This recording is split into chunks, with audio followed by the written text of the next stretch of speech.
जयपुर में corona control के लिए वज़ीर-ए-आला अशोक गहलोत की लाइव ओपन मीटिंग जारी है। इस मीटिंग में वज़ीर-ए-आला अशोक गहलोत ने सैंपलिंग बढ़ाने पर अफसर की सरजंश की।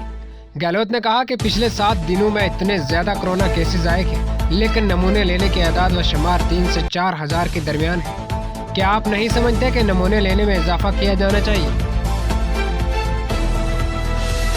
राजस्थान में रीट 2022 भर्ती इम्तिहान में 20,000 अस्ताजा की भर्ती की जाएगी।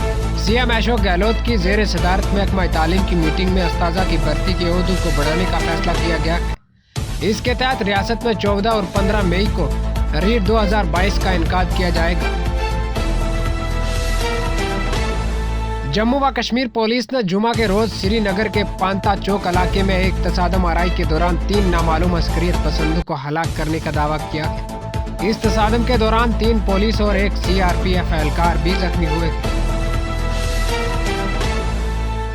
नेशनल मेडिकल कमीशन ने अलीगढ़ मुस्लिम यूनिवर्सिटी के जवाहरलाल नेहरू मेडिकल कॉलेज में तालीमी साल 2021 और 22 से MSc प्रोग्राम की 2 सीटों की मंजूरी दी है। इस सिलसिले में NMC के medical assessment and reading board ने मकतूब जारी कर दिया।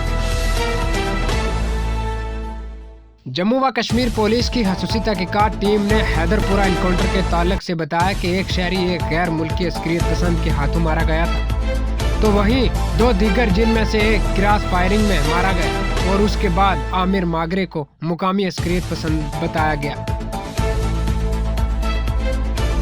उत्तर प्रदेश के जिला अलीगढ़ थाना क्वारसी के ताला नगरी इलाके में जहां एक जानिब वज़ीर दाखिला की आमद के पेश नजर अलीगढ़ इंतजामिया और पुलिस अलर्ट है और जगह जगह पुलिस एहलकारों को तैनात किया गया, तो वहीं दूसरी जानिब समाजवादी पार्टी के कारकुनान वज़ीर दाखिला अमित शाह की रैली की मुखालफत करते हुए एहतजाज मुजाहरा कर रहे हैं।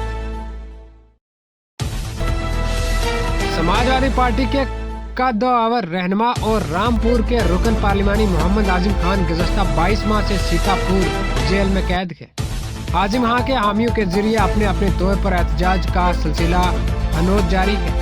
एक समाजी तंजीम वीर भगत सिंह युवा मोर्चा के कारकुनान आजिम खान की रिहाई के लिए गैर मुअय्यना मुद्दत तक के लिए अम्बेडकर पार्क में धरने पर बैठ गए। कांग्रेस पार्टी के सीनियर रहनुमा और साबिक रुकन पार्लिमानी प्रमोद तिवारी ने आइंदा बरस होने वाले असेंबली इंतखाबात को मुल्क की दूसरी आज़ादी के लिए इंतखाबात करार दिया। उन्होंने कहा कि जमहूरियत को बचाने के लिए बीजेपी की शिकस्त जरूरी है। अगर इन इंतखाबात में बीजेपी की फतह हो जाती है तो जमहूरियत खत्म हो जाएगी।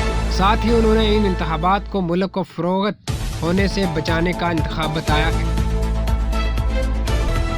अजमेर के अलवर गेट थाने ने खातून जित्राश गैंग को गिरफ्तार किया है। ये गिरवा सर्जिकल ब्लेड से थैले और थैले में चेहरा बनाकर चोरी करता है। पुलिस को तवक्को है कि इस गैंग से शहर में जेब तराशी की कई वारदातें हो सकती हैं।